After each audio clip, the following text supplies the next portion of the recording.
بسم اللہ الرحمن الرحیم۔ السلام علیکم ورحمۃ اللہ وبرکاتہ۔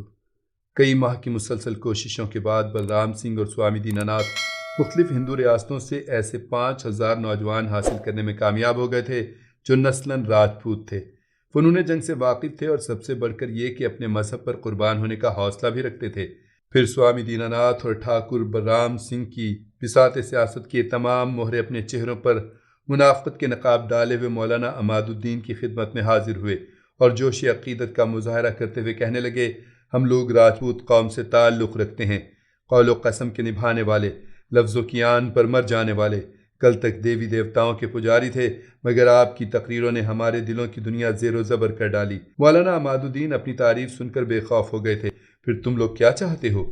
آپ نے ہمیں نئی منزل کا پتہ دیا ہے، اسے ہم آپ ہی کی رہنمائی میں اس منزل تک پہنچنا چاہتے ہیں۔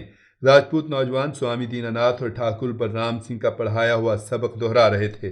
آپ مہاتما ہیں، ہمیں پتھر کے خداؤں سے نجات دیجیے کہ ان سے ٹکراتے ٹکراتے ہماری روحیں زخمی ہو گئی ہیں۔ راجپوتوں کی زبان سے اپنے لیے مہاتما کا لفظ سن کر مولانا عماد الدین پر سرشاری کی کیفیت طاری ہو گئی تھی اور وہ تصورات کی دنیا میں خود کو حضرت قطب الدین بختیار کاکی رحمۃ اللہ علیہ کا ہم مرتبہ سمجھنے لگے تھے۔ مولانا عماد الدین کو اپنے علم و فضل پر بڑا ناز تھا، مگر ان کی محرومی یہ تھی کہ وہ حضرت قطب الدین کی طرح محبوبیت کے درجے تک نہیں پہنچ سکے تھے۔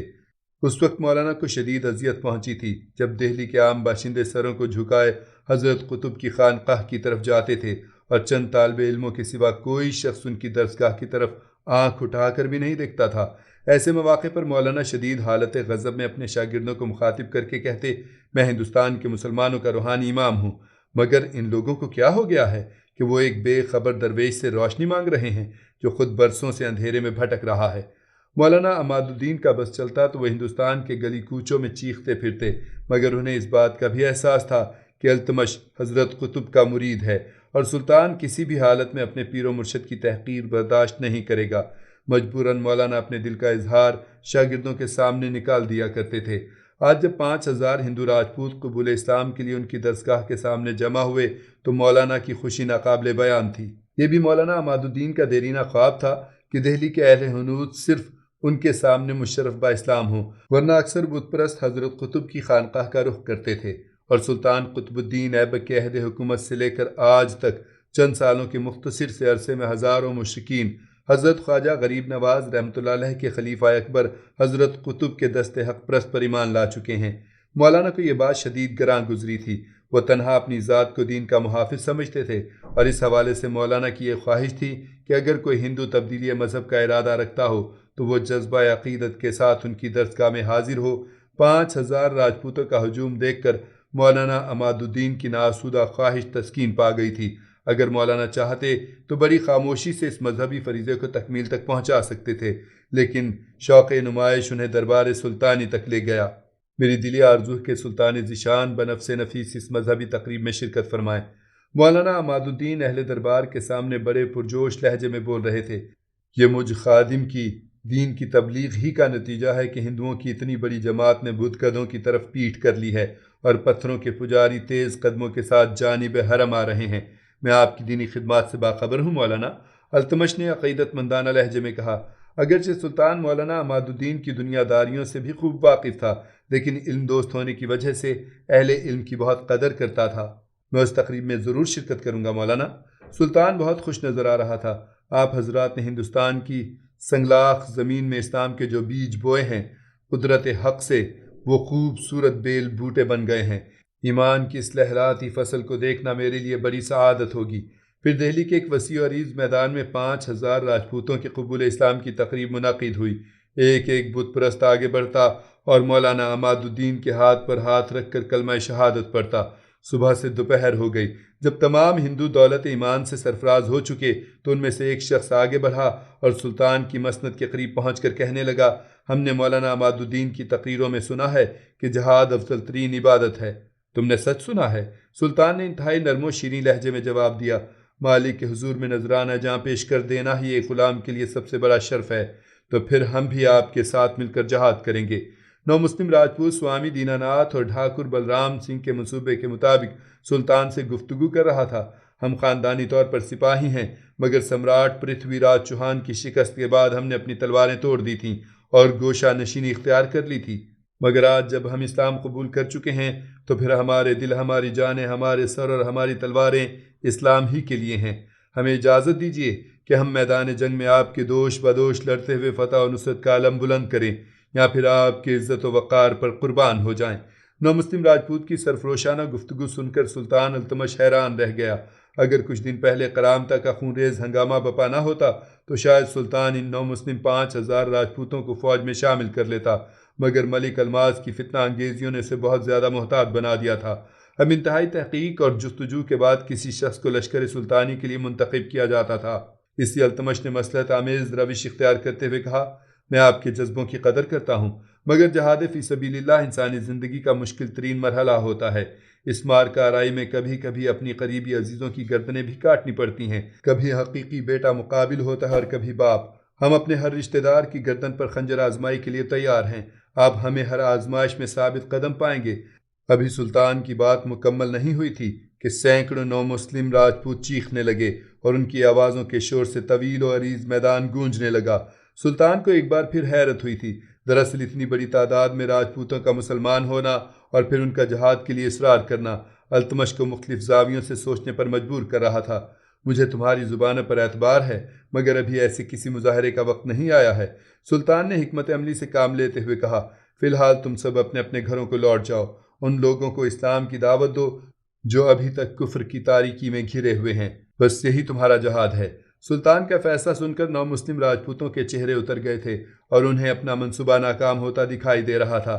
تمام امراء اور سپہ سالار اس حق میں تھے کہ نومسلم راجپوتوں کو فوجی اعزاز دے کر عسکری قوت میں اضافہ کیا جائے، مگر جب التمش نے اپنی بیٹی رضیہ سے مشورہ کیا تو وہ بہت دیر تک گہری سوچ میں ڈوبی رہی۔ پھر شہزادی نے ایک ایک لفظ پر زور دیتے ہوئے کہا، بے شک 5,000 راجپوتوں کی شمولیت کے بعد ہماری فوجی طاقت میں اضافہ ہو جائے گا، مگر بابا محترم، یہ اچانک اتنے لوگ کہاں سے آ گئے ہیں؟ یہی تو میں بھی سوچ رہا ہوں۔ التمش نے تعریفی نظروں سے بیٹی کی طرف دیکھتے ہوئے کہا، ابھی ان نو مسلموں کو دین کے دوسرے ارکان کا علم تک نہیں، پھر جہاد کے لیے اتنا اصرار کیوں؟ رضیہ سلطانہ نے بڑے ادب سے عرض کیا، جب لوگ مسلمانوں کی قبا پہن کر اللہ کے گھر کو مقتل بنا سکتے ہیں تو پھر ہمیں کسی کا اعتبار نہیں رہا۔ بیٹی کی ذہانت و فراست سے سلطان بہت متاثر ہوا۔ خدا تمہاری عمر دراز کرے اور اتنی نوعمری میں بھی بہت دور کی سوچتی ہو۔ التمش نے رضیہ کے سر پر ہاتھ رکھتے ہوئے کہا، کاش تمہارے بھائی بھی اسی انداز میں سوچتے۔ یہ کہتے کہتے سلطان اداس نظر آنے لگا تھا۔ نو مسلم راجپوتوں کا سرغنہ ٹھاکر امر سنگھ رات کے اندھیرے میں دریائے جمنا کے سنسان کنارے کی طرف بڑھ رہا تھا۔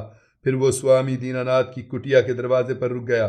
سوامی جی سے کہو کہ ٹھاکر امر سنگھ آیا ہے۔ مسلح محافظ تیزی سے اندر چلا گیا۔ پھر کچھ دیر کے بعد واپس آ کر ٹھاکر امر سنگھ سے کہنے لگا، سوامی جی اس وقت پوجا پاٹ میں مصروف ہیں، تم کل صبح کسی وقت آنا۔ سوامی جی سے کہو کہ وہ کچھ دیر کے لیے پوجا پاٹ روک دیں۔ ٹھاکر امر سنگھ کا لہجہ تلخ تھا۔ میں ایک ضروری کام سے آیا ہوں جو ان کے گیان دھیان سے بھی زیادہ اہم ہے۔ سوامی دینا ناتھ اس وقت ٹھاکر بلرام سنگھ کے ساتھ بیٹھا ایک نوخیز لڑکی کا رقص دیکھ رہا تھا جو کچھ دن پہلے راجستھان سے آئی تھی۔ جب محافظ نے ٹھاکر امر سنگھ کا پیغام پہنچایا تو سوامی کے ماتھے پر بل پڑ گئے۔ ابھی وہ کچھ کہنے ہی والا تھا کہ ٹھاکر بلرام سنگھ کا ہاتھ بلند ہوا۔ دھیرج سے کام لے سوامی۔ شراب کے اثر سے بلرام سنگھ کی آواز لہرا رہی تھی۔ امر سنگھ کو آنے دے، وہ بھی اپنا آدمی ہے، یقیناً کوئی خاص خبر لایا ہوگا۔ سوامی نے شدید ناگواری کے انداز میں بلرام سنگھ کی طرف دیکھا۔ ٹھاکر ذرا دیکھ تو کہ میں اپنے سورگ میں کتنا خوش ہوں، مگر تو مجھے بار بار نرک کی طرف کھینچتا ہے۔ اود کی گلیوں کے بھکاری بلرام سنگھ بھی غصے سے بھڑک اٹھا۔ جسے تو سورگ کہتا ہے وہ بھی تو میں نے ہی سجائی ہے، ورنہ کل تک تیرے ہاتھ میں بھیک کا پیالہ تھا اور بدن پر صرف ایک لنگوٹی۔ ہاں ہاں میں تیرا احسان مانتا ہوں۔ بلرام سنگھ کے بگڑے ہوئے تیور دیکھ کر دینا ناتھ سہم گیا، مگر ٹھاکر تو کیوں اپنے سورگ کو اپنے ہاتھ سے آگ لگا رہا ہے؟ جانے دے، جو بیت گئی سو بیت گئی، اب کچھ نہیں ہوگا۔ کیسے نہیں ہوگا؟ بلرام سنگھ کسی زخمی شیر کی طرح دھاڑا، سمراٹ پرتھوی راج چوہان کی موت کا بدلہ مجھ پر قرض ہے، اور تو خوب جانتا ہے سوامی کہ بلرام سنگھ اپنی ذات پر کسی کا قرض نہیں رکھتا۔ تو پھر اکیلا دربار میں چلا جا اور سب کے سامنے سلطان کو قتل کر دے۔ سوامی بھی حجت پر اتر آیا تھا۔ ہمیں کیوں موت کی خوراک بنا رہا ہے؟ تو کتنا بھولا ہے سوامی۔ بلرام سنگھ درندوں کی طرح غرایا۔ میں سولی چڑھ جاؤں اور تو شراب پی کر دیوداسیوں کا ناچ دیکھتا رہے؟ نہیں دیناناتھ، ایسا نہیں ہوگا، جب بھی پرلوک جاؤں گا تجھے ساتھ لے کر جاؤں گا۔ یہ کہتے ہوئے ٹھاکر نے محافظ کو اشارہ کیا، بھیج دے امر سنگھ کو۔ پھر پلٹ کر رقاصہ سے مخاطب ہوا، تو بھی اندر جا۔ راجستھانی لڑکی سہمے ہوئے انداز میں اٹھی اور برابر کے کمرے میں چلی گئی۔ پائے لاگوں ٹھاکر۔ امر سنگھ اندر داخل ہوا اور اس نے بلرام سنگھ کے پاؤں چھوتے ہوئے کہا، آ میرے شیر۔ بلرام سنگھ نے قوی ہیکل امر سنگھ کو دونوں بازوؤں سے پکڑ کر اٹھاتے ہوئے گلے لگایا۔ کیا سماچار ہے؟ امر سنگھ نے پلٹ کر سوامی دیناناتھ کے پاؤں چھوئے اور بجھے بجھے لہجے میں کہنے لگا، سلطان التمش اتنا احمق نہیں ہے ٹھاکر جتنا ہم اسے سمجھ رہے تھے۔ یہ کہہ کر امر سنگھ نے ساری تفصیلات سنا ڈالی۔ وہ ہمارے ہاتھوں میں تلوار دینے کے لیے تیار نہیں، کہتا ہے کہ ہم ہندوؤں کی بستی میں جائیں اور دیوی دیوتاؤں کے ماننے والوں کو ایک خدا کا پیغام پہنچائیں۔ سوامی دیناناتھ اور ٹھاکر امر سنگھ کے چہرے اتر گئے۔ اب ہمارا کیا ہوگا؟ ٹھاکر امر سنگھ پریشان نظر آ رہا تھا۔ دہلی کے راجپوت تو آرام سے اپنے گھروں میں بیٹھے رہیں گے، لیکن ہم کہاں جائیں گے؟ ٹھاکر کے منصوبے میں کچھ مقامی راجپوت شامل تھے اور باقی ہندوستان کے مختلف شہروں سے آ کر دہلی میں جمع ہوئے تھے۔ بلرام سنگھ نے ان سب کو آسودہ حال راجپوتوں کے گھرانوں میں ٹھہرایا تھا اور انہیں ہدایت کر دی تھی کہ جب تک کام ختم نہ ہو اس وقت تک یہ لوگ یہیں قیام کریں گے۔ اگر کبھی سرکاری طور پر پوچھ گچھ ہو تو کہہ دیا جائے یہ لوگ ان کے قریبی رشتہ دار ہیں۔ آخر تو کیوں پریشان ہے امر سنگھ؟ ٹھاکر نے شراب کا گھونٹ لینے کے بعد پوچھا۔ میں کسی پر بوجھ بننا نہیں چاہتا، امر سنگھ نے تلخ لہجے میں کہا۔ میرا خیال تھا کہ مجھے اور میرے ساتھیوں کو فوراً ہی فوجی ملازمت مل جائے گی، مگر اب دور دور تک اس کے آثار نظر نہیں آتے۔ تو اور تیرے ساتھی کسی پر بوجھ نہیں ہیں امر سنگھ، ٹھاکر نے مونچھوں کو بل دیتے ہوئے کہا۔ ہم دیوی دیوتاؤں کے لیے اپنے جیون کی بھینٹ دینے جا رہے ہیں، اس سے تمہارے اخراجات کی ذمہ داری بھی اس دھرتی کے باسیوں پر ہے۔ میں نے تمام ہندو ریاستوں میں اپنے کارندے بھیج دیے ہیں، وہاں سے مالی امداد برابر آ رہی ہے۔ اتنا دھن جمع ہو گیا ہے کہ 5,000 تو کیا 50,000 سپاہی بھی 100 سال تک بوجھ نہیں بنیں گے۔ مگر اس سے حاصل کیا ہوگا ٹھاکر؟ امر سنگھ اب بھی مطمئن نہیں تھا۔ ہم گھروں میں بیٹھ کر کیا کریں گے؟ اس سے تو بہتر ہے کہ کسی ہندو ریاست میں چلے جائیں، وہاں جانے سے بھی کچھ نہیں ہوگا۔ ٹھاکر بلرام سنگھ نے تیز لہجے میں کہا، تم سلطان کے لشکر میں شامل ہو کر پیچھے سے اس پر وار کرو گے، اس کامیابی کی یہی ایک صورت باقی ہے۔ 40 سال سے اس مسئلے پر سوچ رہا ہوں۔ جب سمراٹ پرتھوی راج چوہان کو شہاب الدین نے شکست دی تھی اس وقت میں 20 سال کا کڑیل نوجوان تھا، اب 60 سال کا بوڑھا ہوں۔ سوچتے سوچتے دماغ شل ہو گیا ہے۔ جس طرح گکھڑوں نے شہاب الدین غوری کے خیمے پر شبخون مار کے اسے قتل کیا تھا، تم بھی سلطان التمش کو اسی طرح ہلاک کرو گے۔ قتل تو بعد میں ہوگا، پہلے ہم اس کے قریب تو جائیں۔ ٹھاکر امر سنگھ کا ذہن اب بھی بری طرح الجھا ہوا تھا۔ قریب بھی پہنچ جاؤ گے؟ ٹھاکر کچھ سوچتے ہوئے مسکرایا۔ کل تم سب کے سب محل کے نیچے جمع ہو کر فریاد کرو کہ اسلام لاتے ہی تمہاری زندگی عذاب بن کر رہ گئی ہے۔ پھر ٹھاکر سرگوشیوں میں اپنے منصوبے کی وضاحت کرنے لگا۔ سوامی دیناناتھ، ٹھاکر بلرام سنگھ اور ٹھاکر امر سنگھ کے سر جڑے ہوئے تھے اور وہ بڑی رازدارانہ گفتگو کر رہے تھے۔ نائب سپہ سالار بہرام غوری کے چہرے کا زخم بھر گیا تھا، مگر پھر بھی ایک واضح نشان باقی رہ گیا تھا۔ بہرام غوری جب اس نشان کو آئینے میں دیکھتا تو اس پر سرشاری کسی کیفیت طاری ہو جاتی۔ محبوب کا دست ہنائی نہ سہی، اس کی شمشیر نے تو میرے رخسار کو چھو لیا۔ بہرام غوری اکثر تنہائی میں خود کو مخاطب کر کے کہتا، کیا میرے لیے یہ اعزاز کافی نہیں ہے؟ وہ اپنے آپ سے سوال کرتا، یہ اعزاز نہیں ایک حادثہ تھا؟ پھر خود ہی جواب دیتا، اسے تیری کوئی پرواہ نہیں، وہ ملکہ حسن ہے اور تیری حیثیت ایک ادنا غلام سے زیادہ نہیں۔ بہرام غوری عجیب ذہنی کشمکش میں مبتلا تھا۔ اگرچہ وہ خود ایک عالی نسب شہزادہ تھا، لیکن اس کے دل نے رضیہ سلطانہ کی غلامی قبول کر لی تھی۔ وہ تربیت کے دوران رضیہ سلطانہ کے دلکش خد و خال میں کھو کر رہ جاتا۔ اب شہزادی بھی شدت کے ساتھ اس بات کو محسوس کرنے لگی تھی۔ آخر ایک دن اس نے اپنے اتالیق کو ٹوک دیا، آپ مجھے کچھ بیمار سے نظر آتے ہیں۔ رضیہ کا لہجہ پرجلال تھا، مگر اس میں اپنے استاد کے لیے احترام کی جھلک بھی موجود تھی۔ میں بیمار نہیں ہوں شہزادی عالیہ۔ بہرام غوری کی نظریں رضیہ کے چہرے پر مرکوز تھیں۔ زندگی کے دشوار گزار سفر میں تھک گیا ہوں، تو پھر کچھ دن آرام کر لیجئے۔ رضیہ نے اپنے اتالیق کو مشورہ دیتے ہوئے کہا، آرام میری قسمت میں کہاں؟ بہرام غوری گفتگو کو طول دینا چاہتا تھا تاکہ وہ محبوب کے دیدار سے جی بھر کے سیراب ہو سکے۔ یہ آپ کا ذاتی معاملہ ہے، مگر ایک تھکا ہوا شخص میری تربیت کی ذمہ داریوں کا بوجھ نہیں اٹھا سکتا۔ رضیہ کے لہجے میں شاہانہ تحکم کی آمیزش تھی۔